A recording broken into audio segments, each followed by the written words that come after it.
Introducción. El término negocio se refiere fundamentalmente a las actividades generadoras de beneficios que incluyen el suministro de bienes o servicios deseados o necesitados por las personas a cambio de un beneficio. En este sentido, todas las empresas tienen algunas características en común: estructura formal, la finalidad para alcanzar los objetivos, el uso de los recursos, la exigencia de dirección y la normativa legal que las rige. Así, un marco legal será el conjunto de reglas que determinan el alcance y el tipo de participación en una entidad. Si hablamos del marco legal de una empresa o sociedad mercantil, entonces deben tomar en cuenta las leyes comerciales del país en el que opera, así como aspectos fiscales y ambientales para evitar sanciones. En este video veremos las principales ramas del derecho que repercuten en el marco legal de los negocios. El derecho constitucional es una rama del derecho público dedicada al estudio de los preceptos fundamentales, principios, conceptos y leyes, que determinan la existencia y funcionamiento de un Estado nacional, normalmente establecido en el contenido de una Constitución o Carta Magna. El derecho constitucional se interesa, igualmente, en lo que refiere a las formas posibles de Estado y también de gobierno, y sobre todo en la regulación de los poderes públicos, los vínculos que estos establecen con la ciudadanía y los derechos fundamentales que a los individuos otorga el marco jurídico de un Estado. Tiene como objetivo primordial el mantenimiento del Estado de Derecho y de las leyes fundamentales del ser humano. Para ello, propone generalmente la división y autonomía de los poderes públicos, que cumplen funciones de limitación y vigilancia recíproca, tanto como la soberanía nacional de los Estados nacionales, que dan a sus respectivos textos constitucionales la última palabra en materia jurídica, y no a los intereses de otras naciones más poderosas. Estos son los principios constitucionales que los poderes públicos deben respetar en todo momento. Principio de legalidad. Jerarquía normativa.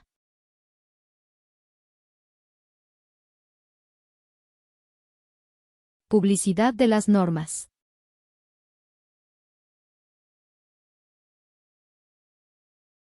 Y retroactividad de las disposiciones sancionadoras no favorables. Seguridad jurídica.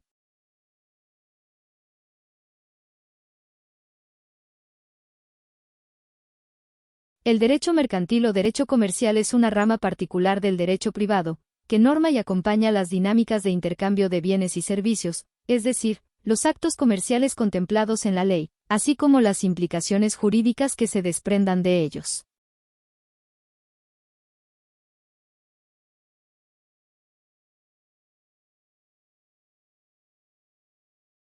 Esta rama del derecho tiene que ver con las relaciones entre distintas empresas, entre ellas y su clientela, entre vendedores y compradores, e incluso con los mecanismos para fundar una empresa o abrir un comercio.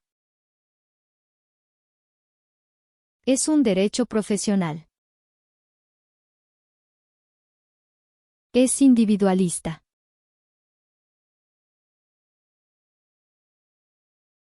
Es consuetudinario.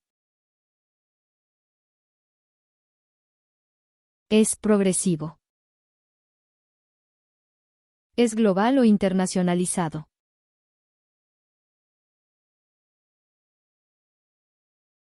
Se desarrolla primordialmente a partir de tres fuentes. La ley.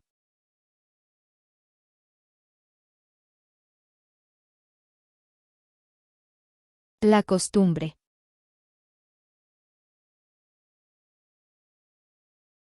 La jurisprudencia.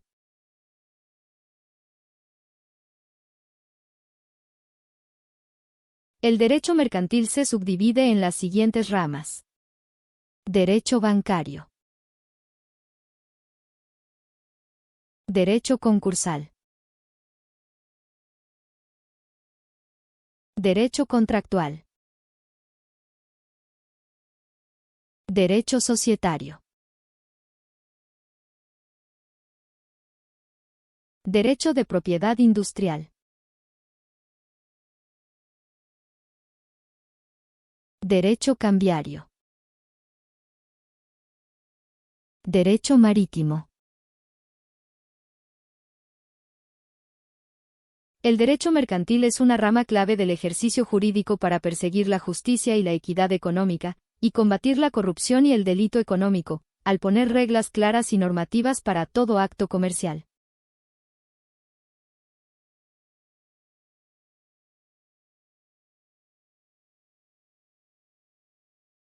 Derecho de la competencia económica.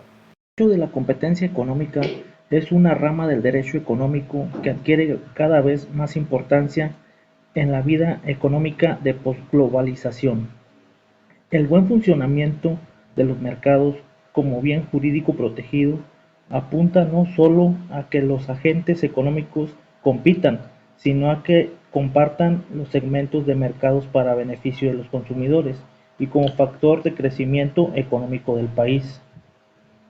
Este volumen no solo registra y actualiza la legislación federal de competencia económica, sino que destaca también el papel esencial de la Comisión Federal de Competencia Económica, COFESE, como ente económico regulador y sancionador que protege la eficiencia mercantil, al vigilar y prever el interés de los consumidores en el contexto de un orden público económico equilibrado y justo.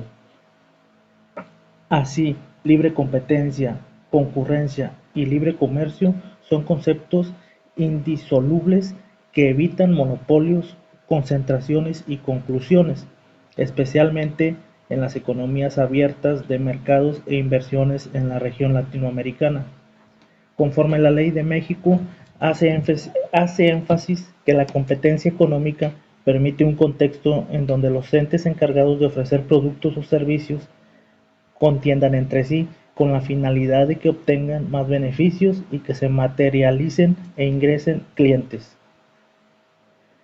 Estos entes económicos en la política de la competencia económica se apoyan de métodos y estrategias que le permiten sobresalir en el mercado nacional o internacional, ofreciendo productos nuevos, reduciendo costos de producción, mejorando la calidad marco legal de los negocios, prohibición de restricciones ilegales, evitando monopolios, fomentando la calidad de bienes y servicios, procurar un bajo precio de los bienes y servicios, estableciendo las condiciones de un mercado eficiente.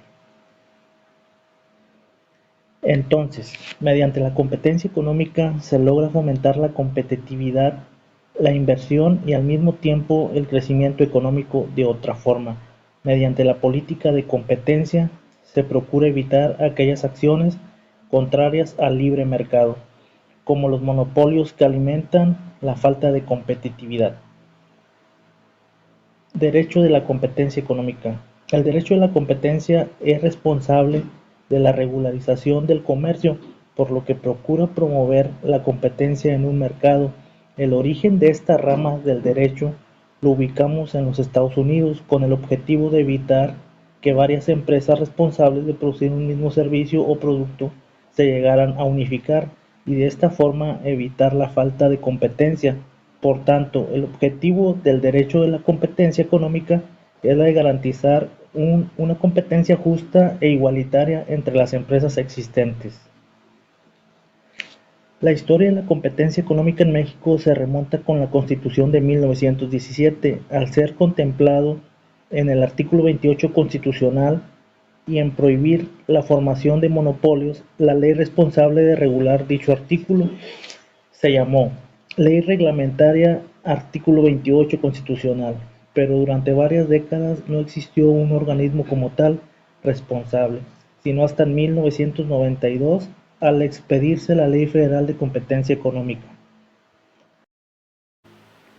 El marco jurídico de la política de la competencia económica en México se fundamenta en el artículo 28 constitucional, también en la Ley Federal de Competencia Económica, el reglamento de la Ley Federal de Competencia Económica, el reglamento interior de la Comisión Federal de Competencia, el manual de organización, trámites y servicios y el Código Federal de Procedimientos Civiles, pero la política de competencia económica en México se rige también por el artículo 117 constitucional, mediante el Código Penal Federal bajo el artículo 254 bis.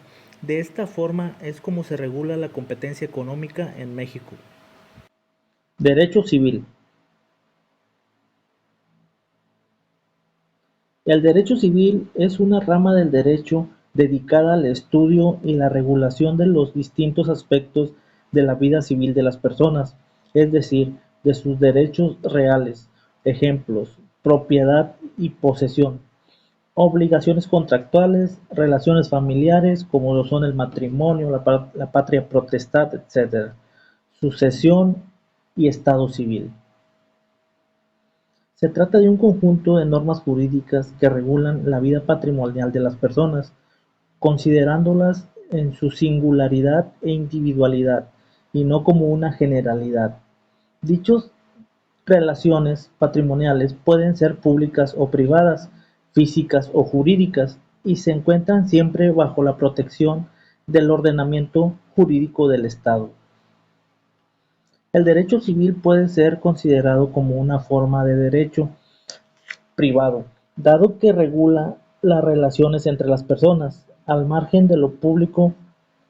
Por otro lado, puede ser una forma de derecho común, dado que sirve como derecho supletorio, o sea, como auxiliar, a otras ramas del derecho privado que regulan aspectos específicos de la vida civil, el derecho mercantil, el derecho laboral, etc. El derecho civil se caracteriza por ocuparse de regular las relaciones patrimoniales y personales entre los individuos al margen del Estado y de lo público. Sus normas usualmente están recogidas en un código civil. Es una de las ramas generales del derecho que integra el derecho privado, ajeno al Estado, y que sirve de derecho supletorio a otras subramas como el derecho mercantil, laboral, hipotecario, etc. Como toda ciencia jurídica, está constantemente en remodelación y desarrollo. El derecho civil abarca 4 grandes ramas o subdivisiones, que pueden tener nombres diferentes dependiendo del ordenamiento jurídico, que son el derecho de las personas o derecho civil en general, encargado de los derechos subjetivos en general, la nacionalidad, el domicilio, la personalidad civil y los derechos personalísimos, infinitamente ligados al ser humano desde el momento de su nacimiento. El derecho de obligaciones y contratos regula los actos, hechos y negocios, sus consecuencias, efectos vinculantes y el régimen jurídico de las obligaciones a las que las personas se someten de manera voluntaria como parte de una transacción civil de algún tipo o que adquieren a través de las acciones de su vida cotidiana. Responsabilidad civil. Los derechos reales, esto es, los derechos de propiedad, posesión y goce de bienes, el derecho hipotecario y otras formas de relación entre los individuos y las cosas, así como los modos de tenencia y adquisición de los mismos. El derecho de familia y sucesiones, encargado de regular el matrimonio, las relaciones entre progenitores y descendencia, las distintas formas de herencia, la conformación de familias y las normas de parentesco y patria potestad. El derecho civil forma parte del derecho continental europeo, herencia del derecho romano de la antigüedad. Su nombre proviene del latín ius civilis, derecho aplicado en la antigua Roma a los ciudadanos romanos exclusivamente, ya que para el resto de la ciudadanía del imperio se aplicaba el ius gentium, derecho de gentes. Sin embargo, durante toda la Edad Media, esta rama del derecho fue confundida con el derecho romano todo. Mucho después, esta rama adquirió su nombre propio y se entendió como parte del derecho privado. Como todo el derecho privado, el derecho civil es una de las ramas más importantes de la ciencia jurídica en lo que a la vida cotidiana se refiere, junto al derecho mercantil y laboral. Se ocupa de garantizar la paz social y la justicia en las relaciones personales, productivas y comerciales entre los individuos de una sociedad. Así asegura que el marco jurídico sea respetado en la vida privada, o sea, en los segmentos de la sociedad en la que el Estado no es un actor. Son ejemplos de la acción del derecho civil en la vida cotidiana los siguientes. la nacionalidad de cada quien y los derechos y obligaciones que ello implica. Se determinan según códigos y leyes que forman parte del derecho civil. La regulación de cómo suceden legalmente los matrimonios, quienes pueden o no casarse y cómo constituye una comunidad conyugal forman parte de los intereses del derecho civil. Por lo tanto, el divorcio y la disolución de la propiedad conyugal o la herencia de los bienes de un padre muerto son también ámbitos de interés de esta rama del derecho. Cuando una empresa demanda a otra por incumplimiento de contrato, esto es porque se comprometió a hacer algo y luego no lo hizo, la demanda se lleva a cabo en los ámbitos del derecho civil. Si alguien choca el automóvil de otra persona accidentalmente, la resolución del conflicto, los derechos de reparación y responsabilidad civil estarán contemplados siempre en un código civil de esta materia. El derecho fiscal es la rama del derecho público que comprende el conjunto de normas jurídicas que regulan las relaciones jurídicas entre el Estado en su carácter de autoridad fiscal y los gobernados en su carácter de contribuyente. En el derecho fiscal también abarca el estudio del sistema de tributos o impuestos que se aplican a determinadas personas. Es el caso como el impuesto sobre la renta de las personas físicas, el impuesto sobre sociedades y el impuesto sobre donaciones, entre otras. El derecho fiscal es la obtención de ingresos para financiar el gasto público para el bien común.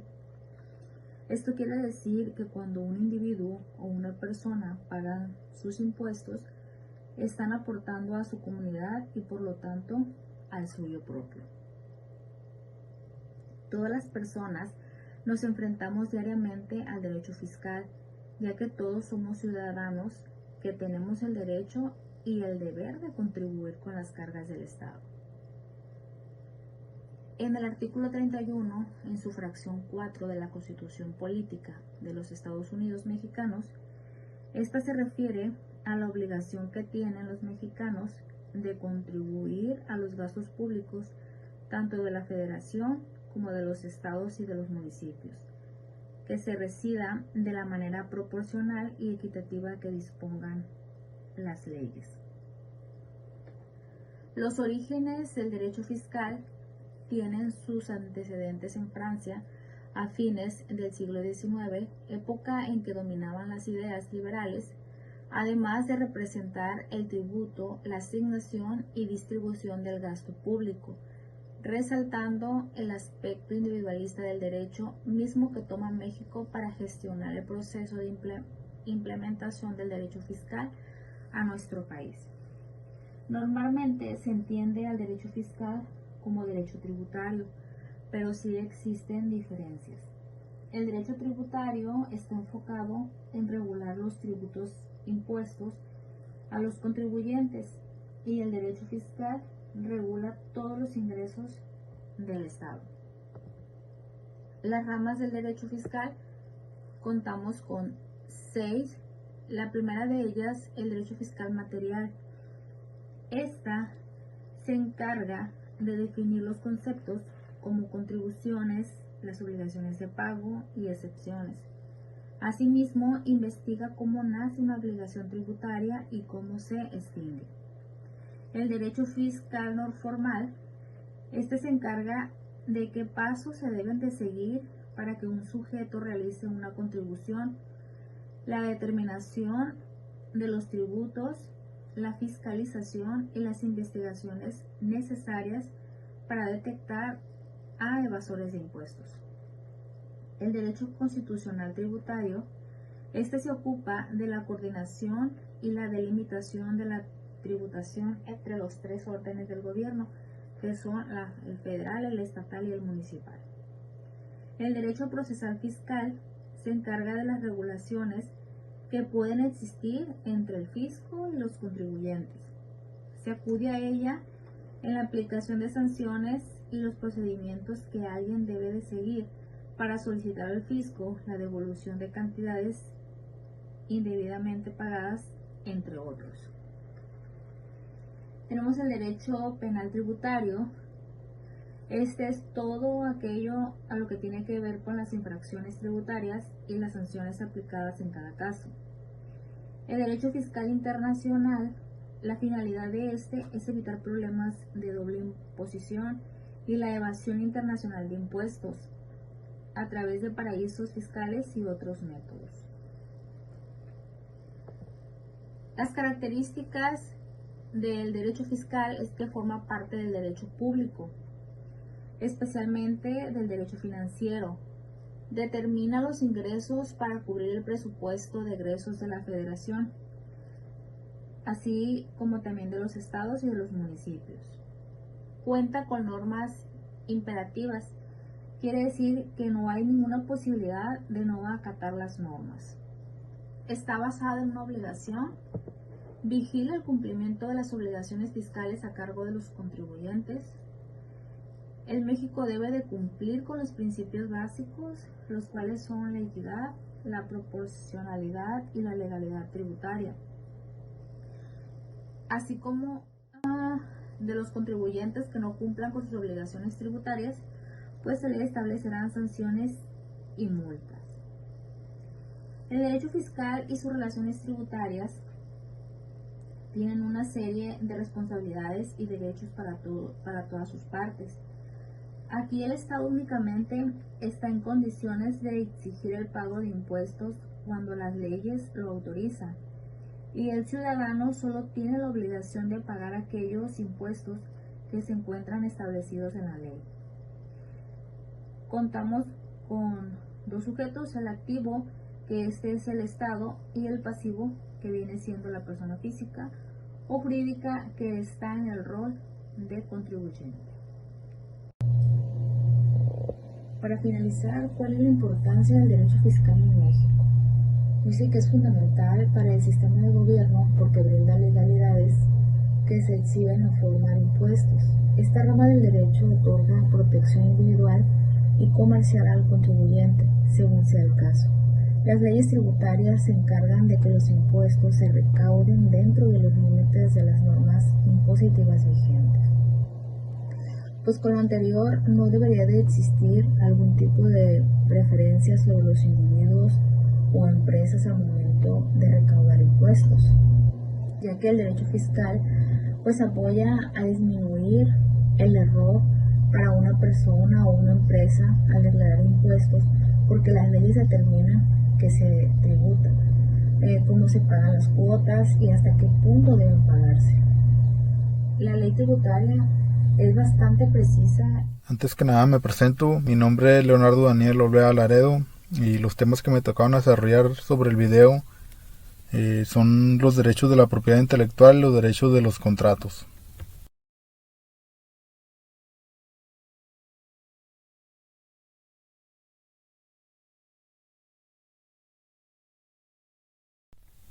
Aquí veremos lo que es la introducción. Nos dice que los derechos de la propiedad intelectual son mediante la intervención de los estados o a través de las instituciones correspondientes, ya que se otorgan el reconocimiento de los derechos exclusivos, comerciales y aprovechamiento económico.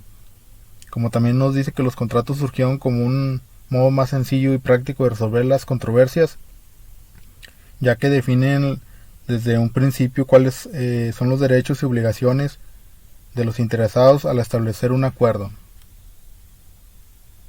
Bueno, uno de los temas principales son los derechos de la propiedad intelectual.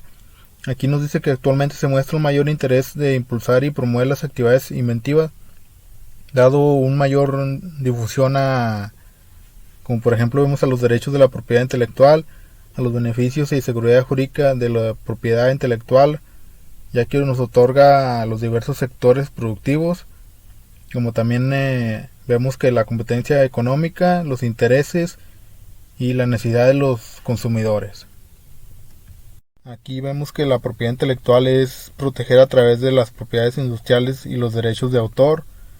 Propiedades industriales, el derecho mexicano protege las propiedades de las industrias mediante las regulaciones y otorgamientos de patentes de invención, registros de modelos de utilidad, diseños industriales, esquemas de trazados de circuitos integrados, marcas y avisos comerciales, publicaciones y nombres comerciales, declaraciones de protección y denominaciones de origen e indicaciones geográficas, y como también regulaciones de sectores industriales. Aquí veremos lo que son las marcas. Aquí nos dice que es todo signo perceptible por los sentidos que distingue productos o servicios de otros de su misma especie o clase en el mercado. Como pueden constituir una marca ya sea por denominaciones, letras, números, elementos figurativos, combinaciones de colores, hologramas, formas tridimensionales, nombres comerciales, razones sociales, nombres propios de personas, sonidos, olores y elementos de imágenes, entre otros. Lo siguiente serían las patentes. Son patentables las invenciones que sean nuevas, es el resultado de una actividad inventiva y susceptible de la aplicación industrial. Una patente se obtiene siguiendo el procedimiento que dispone la ley de la propiedad industrial. Esta se obtenía la titularidad de la patente que confiere al titular de derecho exclusivo de la explotación de invención patentada, así como la patente también tendrá una vigencia de 20 años. Los siguientes son los modelos de utilidad. Nos dice que la ley de la propiedad industrial considera modelos de utilidad los objetivos, utensilios, aparatos o herramientas que, como resultado de una modificación en su configuración de una función diferente respecto a las partes que lo integran, se pueden registrar aquellos modelos de utilidad que sean nuevos, susceptibles de aplicaciones industriales siguiendo las disposiciones de la ley de la propiedad industrial. Aquí nos dice que un registro de modelo de utilidad tendrá una vigencia de 10 años. Como por ejemplo, pues aquí vemos una pluma que marca el modelo de utilidad, la patente y el diseño industrial.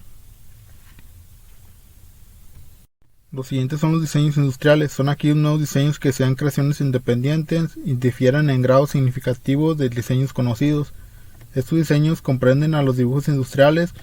Los modelos industriales son constituidos por toda forma tridimensional, así como los diseños industriales se registran de conformidad a las disposiciones de la ley de la propiedad industrial. Aquí como por ejemplo vemos dos ejemplos de un martillo que es tradicional y una botella una botella que es tradicional, como quien dice, y están modificadas de forma ya sea industrializada o que tengan alguna otra función como es el martillo. Contratos en la materia de la propiedad intelectual. El titular de la propiedad intelectual podrá conceder a otros el uso de esta propiedad intelectual mediante contratos o convenios. Aquí existe el contrato de la licencia, es aquel que por virtud del cual el titular de los derechos de la propiedad intelectual, llamado licenciante, concede a otro llamado licenciatario el uso de estos derechos a cambio de una contraprestación económica que recibe el nombre de la regalía.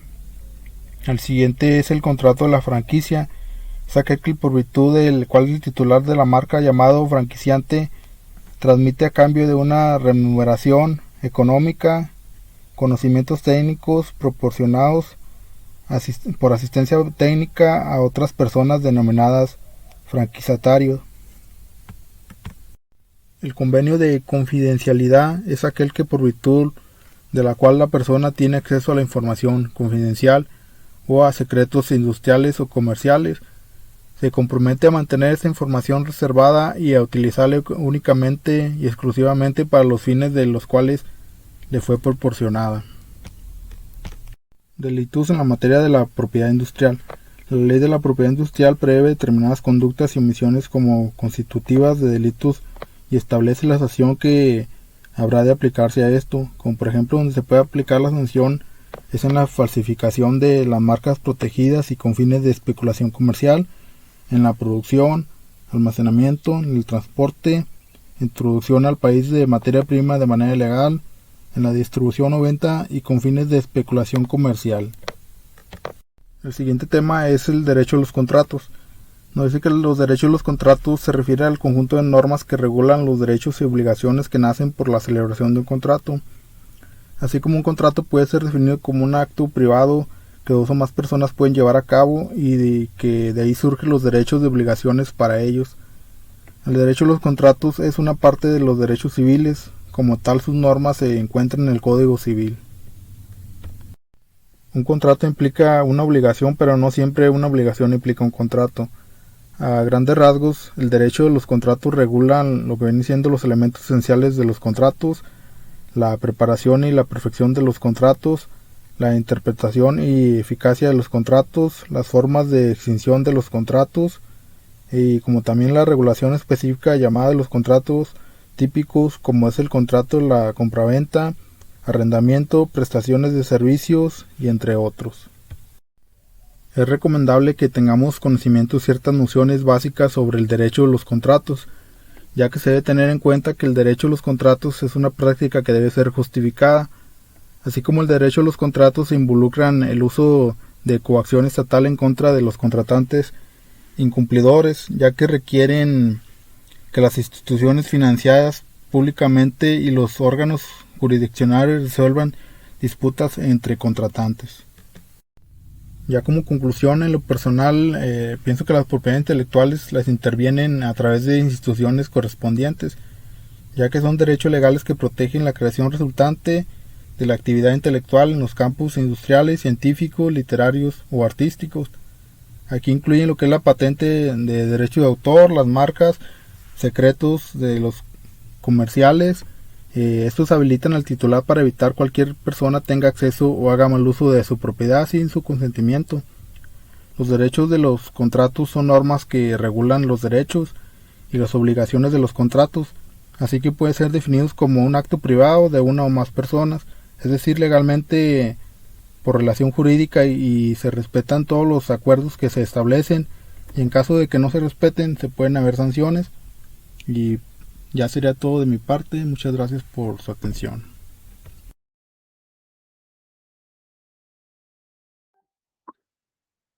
Hola, ¿qué tal, compañeros de UNIDEP y profesor presentes? Gracias por la atención que han brindado a nuestro trabajo, que pues fue desarrollado por cada uno de nosotros como miembros del equipo. Como seguramente ya pudieron ver en el inicio de la presentación, nos dividimos los temas y a mí me fue asignado el derecho societario y el derecho laboral. Y bueno, también seguramente habrán escuchado en las participaciones anteriores que fueron de nuestros compañeros Carla e Iván. Ellos hablaron sobre el derecho mercantil y el derecho civil. Me gustaría mencionar esta parte porque prácticamente estos dos están ligados a el tema que yo voy a dar, que es el derecho societario. Por definición, el derecho societario es una rama del derecho privado que se ocupa del empresario social, es decir, la sociedad como sujeto del tráfico empresarial. La sociedad recibe personalidad jurídica por ley y se convierte en una persona jurídica, lo cual significa que puede ser sujeto de derechos y obligaciones jurídicas en su propio nombre y no en nombre de sus socios. El derecho de sociedades regula el funcionamiento interno y de cara a terceros que tienen las sociedades formadas conforme a la ley. Cabe mencionar que existen dos tipos de sociedades, como les mencionaba, que ya se dieron en temas anteriores, que son las civiles y las mercantiles. Ambas se acogen a diferentes normas reguladoras, sin embargo, el derecho societario abarca a las dos. Toda sociedad es una figura jurídica que está sujeta tanto a normas jurídicas como a derechos, siendo la que ostenta todas las responsabilidades en lugar de sus socios. Así pues, el derecho que hemos definido se centra precisamente en esa figura. Para resumir todo lo que acabo de leer, em, prácticamente es eso, el derecho de sociedades, derecho societario, derecho corporativo o empresarial, como también se le denomina, también regula toda esta parte de las sociedades una vez que ya están establecidas. Por lo tanto, todas aquellas obligaciones y responsabilidades que se adquieren al momento de conformar una sociedad van a ser respaldadas por este derecho y ya no se van a incluir a los accionistas o a todos los involucrados, todos los que conformen a la sociedad de manera individual. Ya va a ser entonces siempre pues la sociedad la que responda por todo. ¿Y qué regula el derecho societario? El derecho societario regula todas las situaciones que afecten a los contratos asociativos y a las sociedades. Controla y define todo el conjunto jurídico que abarca la vida de una sociedad mercantil. Es el responsable de controlar los pasos que se deben seguir para poder constituir una sociedad completamente legal, los contratos que se pueden firmar con otras sociedades, las responsabilidades de los socios de la sociedad e incluso los requisitos que hacen falta para poder disolver una sociedad y cerrar una empresa en caso de ser necesario. Ya nada más para concluir, em, el derecho societario pues forma parte de toda la actividad de una empresa o de una sociedad. Regula toda la actividad de la sociedad estableciendo las normas jurídicas que deben aplicarse en todo momento. Eh, Cual sea el asesor o el abogado societario que esté llevando o constituyendo la empresa, pues obviamente es el que va a asesorar toda la parte de lo que se busca siempre, pues el actuar de la empresa y las normas que se deben hacer para a lo mejor evitar algún problema en el que pueda estar involucrada la empresa. Siempre un asesor societario o un abogado societario va a buscar eso, el bien de la empresa, pero como sociedad, independientemente de las personas que constituyan esta empresa.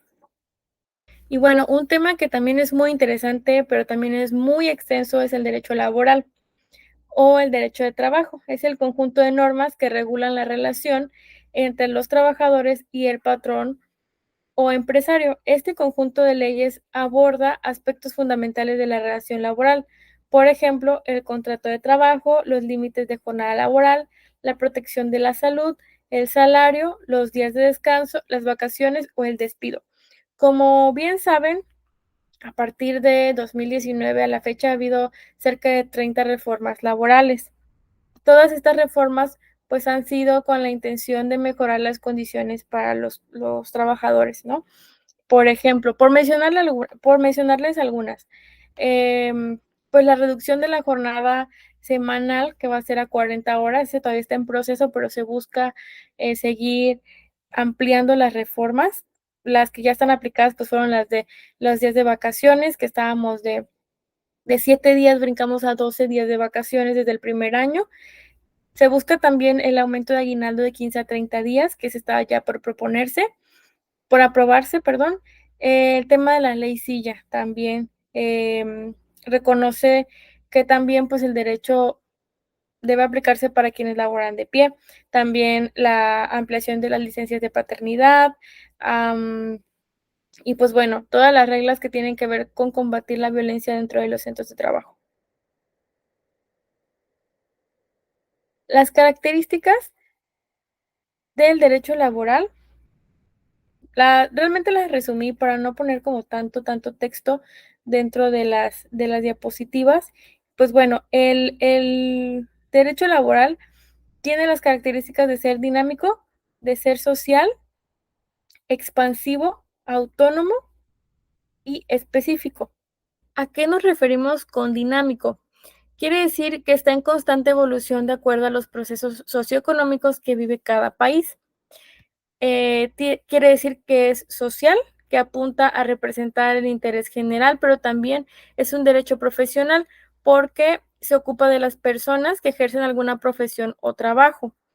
Quiere decir que es expansivo porque nació con competencias muy bajas que se fueron actualizando y continúan haciéndolo, como ya les había mencionado. Siguen actualizándose año con año. Es autónomo porque forma parte del derecho positivo, pero tiene una normativa propia. Es específico porque trata sobre deberes y derechos, pero se restringe a las relaciones de trabajo. Las fuentes de derecho laboral son todas aquellas normativas y resoluciones que contribuyen a crear el conjunto de normas que forman el derecho laboral. Entre las más significativas está la Constitución, los tratados internacionales y los decretos. La Constitución formada por derechos civiles, entre los que está el derecho del trabajo, los tratados internacionales, convenios entre países y organizaciones para regular de manera conjunta la normativa laboral. Las leyes son disposiciones legales que regulan las condiciones y relaciones de trabajo. Y por último, los decretos son contenidos normativos que deben ser cumplidos por todos los ciudadanos. Los principios del derecho laboral son las pautas e ideas esenciales sobre las que se basa y sustenta la norma, fundamentales para garantizar el orden jurídico y sirven como una guía para todo aquel que quiera o necesite interpretarla. Primero, el principio protector es el principio fundamental del derecho laboral que implica la defensa de la parte más vulnerable en una relación laboral, el trabajador. Está regido por tres normas principales. La regla de la norma más favorable: en caso de concurrencia de dos o más normas, se debe aplicar aquella que más favorezca al trabajador. La regla de la condición más beneficiosa: una nueva norma que puede empeorar las condiciones de un trabajador.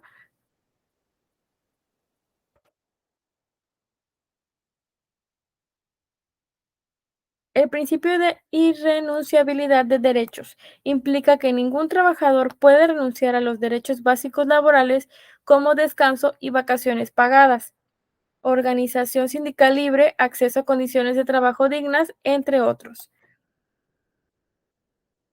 El principio de continuidad de relación laboral implica que el contrato que se firma entre el empleador y el empleado es de duración prolongada, ya que supone que el trabajo es la principal fuente de ingreso del trabajador. El principio de primacía de realidad implica que ante la discrepancia entre los derechos que ocurren entre la realidad y lo que está sentado en documentos, prevalece aquello que se basa en los hechos. El principio de razonabilidad implica la utilización de la razón y el sentido común a la hora de aplicar las normas en el ámbito laboral. Y el principio de buena fe implica actuar de manera correcta y honrada en toda relación laboral. Este principio está presente en todas las ramas del derecho. Los sujetos del derecho laboral. En el ámbito del derecho se considera sujeto a toda persona física o jurídica a la que se le imputan derechos y obligaciones. En este caso, pues el trabajador, que es la persona física que presta a otra un trabajo subordinado. El empleador, que es una persona física que contrata los servicios de una o varias personas. El intermediario es una persona que interviene entre la contratación de una o varias personas para que se presten servicios a un patrón. Bueno, derivado de la última reforma de subcontratación, pues esto ya no es posible, ya no se puede subcontratar o ya no se puede mediar entre un trabajador y una empresa.